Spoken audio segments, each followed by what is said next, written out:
Hello दोस्तों, मैं Y Singh स्वागत करता हूं आप सभी का आपके अपने यूट्यूब चैनल रेवन स्टडी में। दोस्तों, रोज की तरह एक बार फिर से मैं आप सभी के साथ हूं जीके मॉक टेस्ट का भाग 26वां लेकर। दोस्तों, हम लोगों ने इसका टारगेट रखा था 1000 क्वेश्चंस का, तो कल तक हम लोगों ने इसका आधा टारगेट यानी कि 500 क्वेश्चन पूरे कर लिए हैं। दोस्तों, इसको और आगे बढ़ाना है 1000 तक, कम से कम ये मैंने सेट किया। अगर आप लोग बोलेंगे तो इससे भी ज़्यादा कर लेंगे। तो उम्मीद करता हूँ कि आप लोगों ने काफ़ी अच्छे से पढ़े होंगे, एंजॉय किया होगा, क्वेश्चंस को नोट भी किया होगा आप लोगों ने। ठीक है दोस्तों, तो देखते हैं आज के यानी कि भाग 26 के महत्वपूर्ण क्वेश्चंस। ठीक है दोस्तों, पहला क्वेश्चन है, making of the new India नामक पुस्तक के लेखक हैं। तो दोस्तों, मेकिंग ऑफ न्यू इंडिया पुस्तक के लेखक हैं अर्थशास्त्री हैं। पहले मैं पुस्तक के बारे में बता देता हूँ, वर्णन किसका है, मतलब किस पर ये पुस्तक लिखी गई है। तो ये पिछली सरकार यानी कि जो अभी चल रही है 2019 नहीं 2014 वाली सरकार के सुधार कार्यों का वर्णन किया गया था या किया गया है। सुधार कार्यों का वर्णन किसने किया है? विवेक देव रॉय। ठीक है दोस्तों। अच्छा, विवेक देव रॉय का एक जगह नाम और आता है, जो रेलवे में सुधार समिति बनी थी, रेलवे की सुधार समिति, उसके अध्यक्ष थे। सुधार समिति की अध्यक्षता भी किसने की थी? विवेक देव रॉय ने। यानी कि ऑप्शन नंबर बी हमारा सही आंसर होगा। देखते हैं अगला सवाल। अगला सवाल है, बड़ा लाचा दर्रा किस राज्य में अवस्थित है? दोस्तों, ये भूगोल का क्वेश्चन है। दोस्तों, स्टैटिक भूगोल का क्वेश्चन जहाँ भी दिखे ना, तो उसको हमेशा बड़े अच्छे से समझना, और क्योंकि ये वाले क्वेश्चन आजकल ज़्यादा आने लगे हैं, इनकी संख्या काफ़ी तेज़ी से बढ़ रही है और बिल्कुल होते भी बिल्कुल आसान है। तो देख लेते हैं बड़ा लाचा दर्रा। तो बड़ा लाचा दर्रा पूछा गया आप लोगों से दोस्तों, तो ये मंडी और लेह को आपस में जोड़ता है। और ये दर्रा अगर श्रेणी पूछा जाए हिमालय की कौन सी श्रेणी पर है, तो कौन सी है? जास्कर श्रेणी में ये दर्रा पड़ता है, और ये मंडी और लेह को आपस में जोड़ता है। अच्छा, आपसे राज्य पूछा गया है, तो मंडी कहाँ पे है दोस्तों? हिमाचल प्रदेश में, हिमाचल का एक जिला है। तो ऑप्शन नंबर बी हमारा सही आंसर होगा। देखते हैं अगला क्वेश्चन। अगला क्वेश्चन है, हाल ही में विश्व टीकाकरण सप्ताह कब मनाया गया है? तो दोस्तों, विश्व टीकाकरण सप्ताह अप्रैल माह के अंतिम सप्ताह में मनाया जाता है, अंतिम सप्ताह में। ठीक है दोस्तों। और ये मनाया क्यों जाता है? अगला पॉइंट और है कि क्यों मनाया जाता है। तो ये मनाया जाता है टीकाकरण के प्रति जागरूकता के लिए, टीकाकरण के प्रति जागरूकता। ठीक है दोस्तों। तो अप्रैल का अंतिम सप्ताह कहाँ से होगा? 24 से 30 अप्रैल तक। तो यानी कि ऑप्शन नंबर ए हमारा सही आंसर होगा। देखते हैं अगला सवाल। अगला सवाल है, हाल ही में मैसेंजर रूम नाम से वीडियो चैट की सुविधा किस कंपनी ने प्रदान की है? तो दोस्तों, मैसेंजर जो है ना, मैसेंजर रूम, इसकी सुविधा, इसमें वीडियो चैट होती है। एक बार में अधिकतम 50 व्यक्ति एक साथ वीडियो चैट कर सकते हैं, मतलब एक तरह से ग्रुप बन जाता है। तो ये किसने लॉन्च किया है सुविधा? फेसबुक ने। यानी कि ऑप्शन नंबर सी हमारा सही आंसर होगा। देखते हैं अगला क्वेश्चन। अगला क्वेश्चन है, मचकुंड परियोजना से लाभान्वित होने वाले राज्य कौन कौन हैं? तो मचकुंड परियोजना मचकुंड नदी पर ही बनी हुई है, और इससे लाभान्वित कौन कौन से राज्य होते हैं?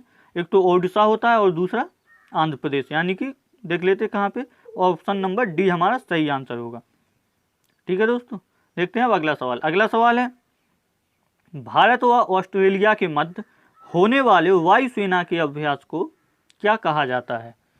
तो भारत और ऑस्ट्रेलिया के मध्य जो हाल ही में न्यूज में रहा था, क्यों रहा था? क्योंकि ये कोविड-19 की वजह से रद्द कर दिया गया था, स्थगित कर दिया गया था। तो कौन सा किया गया था अभी हाल में? इसी तरह से अगर सोचें तो इसका आंसर आएगा आपका कौन सा? Pitch black. और ये 1981 से स्टार्ट किया गया था पहली बार। कब हुआ था? 1981 में। तो इस तरह आंसर नंबर सी हमारा सही हो जाएगा। देखते हैं अगला क्वेश्चन। भारत की सबसे बड़ी कृत्रिम झील का नाम है? तो भारत की सबसे बड़ी कृत्रिम झील कौन सी है दोस्तों?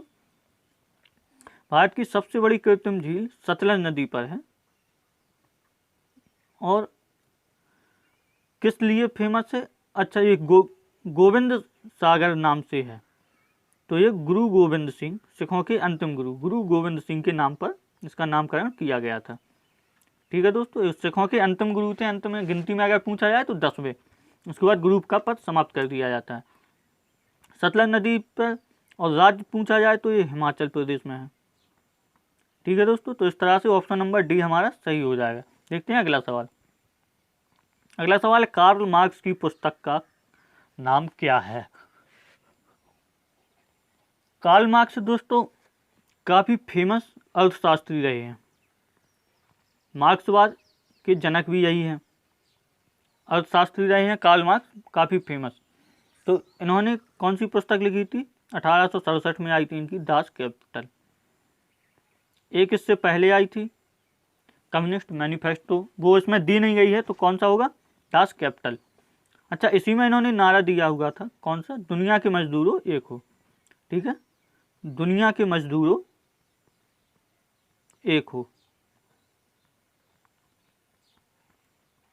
ये भी याद रखना दोस्तों आप सभी। इस तरह से ऑप्शन नंबर डी हमारा सही आंसर होगा। देखते हैं अब अगला सवाल। अगला सवाल है, परमाणु शक्ति संपन्न राष्ट्रों में भारत का विश्व में कौन सा स्थान है? तो पूछा गया है कि परमाणु शक्ति संपन्न जो राष्ट्र, यानी कि परमाणु का सफल परीक्षण कितने देशों ने किया है, उसमें भारत का स्थान कौन सा है? तो भारत ने अभी तक कुल दोस्तों किया है 8, जिन्होंने मतलब जो ज्ञात हैं या प्रमाणित हैं, और इसमें भारत का नंबर होता है 6वां, यानी कि 6ठा नंबर होता है। ठीक है दोस्तों, अब इसका हम लोग लिस्ट देख लेते हैं वो देश कौन कौन से हैं, और ऑप्शन नंबर इसका बी सही होगा। लिस्ट रही ये दोस्तों, इसमें मैं नंबर के हिसाब से बता देता हूँ पहले किसने किया था। तो पहला है यूएसए, दूसरा है ब्रिटेन, फिर उसके बाद आता है दोस्तों तीसरे नंबर पे फ्रांस, उसके बाद चौथा होता है रूस, 5वां है दोस्तों चाइना, उसके बाद 6ठा है भारत, उसके बाद आता है दोस्तों 7वां नॉर्थ कोरिया, 8वां है दोस्तों पाकिस्तान। ठीक है दोस्तों, और इसमें ये जो 2 मैप में दिए गए हैं, एक है इजराइल और एक है ये ईरान। तो इसका ऐसा बोला जाता है कि इन्होंने प्रमाणित नहीं किया है, कि कुछ संस्थाएं तो कहती हैं कि इन्होंने भी परमाणु का सफल विस्फोट किया है, लेकिन ये देश बताते नहीं हैं, मतलब अपना डेटा नहीं देते हैं कि हमने किया है। ठीक है, तो इनको हम लोग नहीं गिनते हैं। जो ऑफिशियल डाटा है वो 8 देशों का है, और ये जो लिस्ट दी हुई है ना दोस्तों, तो इसकी क्षमता है कि परमाणु हथियारों की क्षमता किस देश के पास कितनी है। अगर इस क्रम में पूछा जाए तो भारत का स्थान एक स्थान थोड़ा सा नीचे हो जाएगा। ठीक है, यानी कि पाकिस्तान से ही ऊपर होगा। देख लेते हैं अगला क्वेश्चन। अगला क्वेश्चन है, किस अनुच्छेद के तहत संसद को नागरिकता के संबंध में कानून बनाने का अधिकार प्रदान किया गया है? तो दोस्तों संसद नागरिकता के लिए कानून किस अनुच्छेद में बनाई? पहले तो नागरिकता कौन से भाग में आता है दोस्तों? संविधान के भाग 2 में। और संसद कानून किस अनुच्छेद के तहत बनाएगी? अनुच्छेद 11, और भाग 2 का आखिरी अनुच्छेद यही होता है, यानी कि ऑप्शन नंबर डी हमारा सही आंसर होगा। देखते हैं अब अगला सवाल। अगला सवाल है दोस्तों, निम्नलिखित में से कौन सा कथन सही है? ऑप्शन देख लेते हैं। अवमूल्यन से विदेशी बाजार में निर्यात सस्ता हो जाता है, बिल्कुल सही बात है। अगर मुद्रा का अवमूल्यन होता है तो विदेशी बाजार में निर्यात सस्ता ही होता है। अवमूल्यन से घरेलू बाजार में आयात महंगा हो जाता है, ये भी सही बात है। मतलब अगर जैसे आपकी मुद्रा का अवमूल्यन यानी कि कमी हो जाए मुद्रा की वैल्यू में, तो आप जो भी निर्यात करेंगे यानी कि दूसरे देशों को भेजेंगे तो आपकी चीज़ें सस्ती हो जाएंगी। अगर आप आयात करेंगे यानी कि मंगवाएंगे बाहर से दूसरे देशों से, तो आपको महंगा पड़ेगा वही सामान। तो इस तरह से ऑप्शन नंबर सी, यानी कि दोनों कथन सही है, ये भी सही है ये भी सही है, तो ऑप्शन नंबर सी हमारा सही हो जाएगा। देखते हैं अगला सवाल। अगला सवाल है दोस्तों, सस्य वानिकी का राष्ट्रीय शोध केंद्र कहाँ अवस्थित है? तो दोस्तों सस्य वानिकी का राष्ट्रीय शोध केंद्र यूपी के झांसी जिले में है। कहाँ पे है दोस्तों? झांसी। ठीक है दोस्तों, तो इस तरह से यानी कि ऑप्शन नंबर बी हमारा सही आंसर होगा। देख लेते हैं अगला सवाल। अगला सवाल है, विनिर्माण क्षेत्र के कुल उत्पादन में लघु उद्योगों का अंश लगभग कितना है? तो विनिर्माण क्षेत्र के कुल उत्पादन में लघु उद्योगों का अंश दोस्तों लगभग आधे से कुछ थोड़ा ही कम है। तो ऑप्शन में इतना मैंने हिंट कर दिया आप लोगों को, तो ऑप्शन देख लेते हैं, आधे से थोड़ा सा कम कौन सा है, 45%, यानी कि 45%, यानी कि ऑप्शन नंबर बी हमारा सही आंसर होगा। देख लेते हैं अब अगला सवाल। अगला सवाल है दोस्तों कि द्वितीय आंग्ल मराठा युद्ध 1803 में लड़ा गया था, ये तो डेट दिया गया है। तृतीय आंग्ल मराठा युद्ध 1817 से 18 के समय मराठा का पेशवा कौन था, पूछा गया है। ये जो दो महत्वपूर्ण युद्ध लड़े गए थे, आंग्ल मराठा युद्ध यानी कि मराठाओं का अंग्रेजों के साथ संघर्ष या युद्ध, तो उस समय पेशवा कौन था। तो उस समय पेशवा था दोस्तों बाजीराव द्वितीय। और ये क्या कहा जाता है, कुछ इतिहासकारों ने इसे अंतिम शक्तिशाली पेशवा की संज्ञा दी है। ठीक है दोस्तों, अंतिम शक्तिशाली पेशवा बाजीराव द्वितीय को कहा जाता है। ऑप्शन नंबर सी हमारा सही हो जाएगा। तो इस तरह से बाजीराव द्वितीय हमारा सही हो जाएगा। देख लेते हैं अगला क्वेश्चन।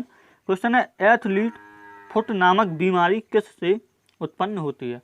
तो दोस्तों ये फफूंद से होने वाली बीमारी है जो पैरों की उंगलियों के बीच होती है ज़्यादातर। ठीक है, तो ये पूछा गया सवाल में किस से उत्पन्न होती है, जीवाणु, प्रोटोजुआ, कवक और निमेटोड। तो दोस्तों फफूंद मैंने पहले ही बोल दिया है, तो आंसर क्या हो जाएगा, कवक, यानी कि ऑप्शन नंबर सी हमारा सही आंसर होगा। देख लेते हैं अब अगला सवाल। अगला सवाल है निम्न में से किसी श्रृंखला में प्राथमिक उपभोक्ता कौन होते हैं। तो प्राथमिक उपभोक्ता कौन होंगे दोस्तों, जो शाकाहार का भोजन करेंगे। तो फिर ऑप्शन नंबर डी हमारा सही हो जाएगा। सबसे पहले तो वही उपभोग करते हैं ना शाकाहार का, तो इस तरह से ऑप्शन नंबर डी हमारा सही हो जाएगा। तो उसके बाद मांसाहारी आ जाते हैं। देख लेते हैं अगला सवाल। अगला सवाल है हाल ही में निसर्ग चक्रवात कहाँ पर आया है। तो हाल ही में निसर्ग चक्रवात, निसर्ग तो हाल ही में क्या अभी भी चल रहा है, वर्तमान में भी चल रहा है। तो ये भारत के पश्चिमी तट यानी कि अरब सागर से आया है, अरब सागर से आया है। तो इसमें हम लोग देख लेते हैं, तो ये कहाँ पे आया है। अगर एक शहर का ही नाम पूछा जाए, सबसे ज़्यादा नुकसान कहाँ पे किया इसने, मुंबई में। तो इस तरह से आंसर नंबर ए हमारा सही हो जाएगा, यानी कि महाराष्ट्र। महाराष्ट्र की राजधानी क्या है, मुंबई। तो दोस्तों देखते हैं अब अगला सवाल। अगला सवाल है मुंह में मंड का शर्करा में पाचन किसके द्वारा होता है। लार के द्वारा होता है, लार यानी कि टाइलिन। ऑप्शन नंबर डी हमारा सही हो जाएगा। ये तो बिल्कुल आसान था दोस्तों। देख लेते हैं अब अगला सवाल। अगला सवाल है यदि माता पिता में से एक का रुधिर वर्ग ए बी है और दूसरे का रुधिर वर्ग ओ है, तो उनके बच्चों का संभावित रुधिर वर्ग कौन सा होगा। तो दोस्तों अगर किसी का भी ए बी और ओ है तो उनका या तो ए होगा या बी होगा। इन दोनों में से बच्चा जो भी या उनकी संतान होगी उनका रुधिर वर्ग यही होगा, ए या बी। तो ऑप्शन देख लेते हैं कहाँ पे, ऑप्शन नंबर सी हमारा सही हो जाएगा। ठीक है दोस्तों, देखते हैं अगले सवाल को। अगला सवाल है यह कथन किसका है कि स्वतंत्रता प्राप्ति के बाद कांग्रेस को भंग कर देना चाहिए। मतलब किसने कहा था कि जैसे ही स्वतंत्रता प्राप्त हो जाए उसके बाद जो भारतीय राष्ट्रीय कांग्रेस है यानी कि कांग्रेस पार्टी को भंग यानी कि समाप्त कर देना चाहिए। तो दोस्तों ये किसने कहा था, ये कहा था भारत के राष्ट्रपिता महात्मा गांधी ने।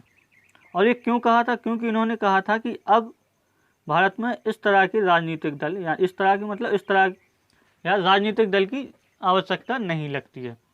तो इस तरह से ऑप्शन नंबर बी हमारा सही आंसर होगा। तो दोस्तों आज का ये भाग यहीं पे समाप्त होता है। देख लेते हैं आपका होमवर्क क्या था कल। कल आप लोगों के लिए होमवर्क में था कि विश्व के सबसे ऊंचे जलप्रपात का नाम क्या है। तो दोस्तों सबसे ऊंचा जलप्रपात मैंने पहले वीडियोज में भी बता चुका हूँ, एंजल जलप्रपात इक्वाडोर।